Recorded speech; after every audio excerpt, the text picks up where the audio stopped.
থানা ঘেরাও করে বিজেপির বিক্ষোভে উত্তপ্ত বাঁকুড়া। মন্ত্রী জ্যোৎস্না মান্ডির স্বামীকে মারধরের অভিযোগের তদন্তে বিজেপির অফিসে পুলিশের বিরুদ্ধে ভাঙচুরের অভিযোগে বাঁকুড়া সদর থানা ঘেরাও করে বিক্ষোভ দেখিয়েছেন বিজেপির কর্মী সমর্থকেরা। শুক্রবার খাদ্য এবং সরবরাহ প্রতিমন্ত্রী জ্যোৎস্না মান্ডির স্বামী তুহিন মান্ডিকে মারধরের অভিযোগ ওঠে বিজেপির বিরুদ্ধে। অভিযুক্তরা বিজেপি অফিসে লুকিয়ে রয়েছে বলে অভিযোগ করে তৃণমূল। অভিযুক্তদের ধরতে বাঁকুড়ার নতুনগঞ্জে বিজেপি জেলা পার্টি অফিসে হানা দেয় পুলিশ। বিজেপির অভিযোগ, পার্টি অফিসে তল্লাশির নামে তালা ভেঙে তছনছ করেছে পুলিশ।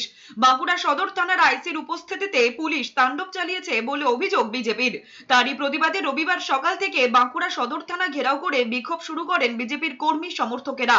যদিও ভাঙচুরের অভিযোগ উড়িয়ে বাঁকুড়ার পুলিশ সুপার বৈভব তিওয়ারির দাবি, মন্ত্রীর স্বামীকে হামলায় অভিযুক্তদের খোঁজে আইন মেনেই পার্টি অফিসে পৌঁছেছিল পুলিশ। ওই সময়কার ভিডিওগ্রাফিও করা হয়েছে।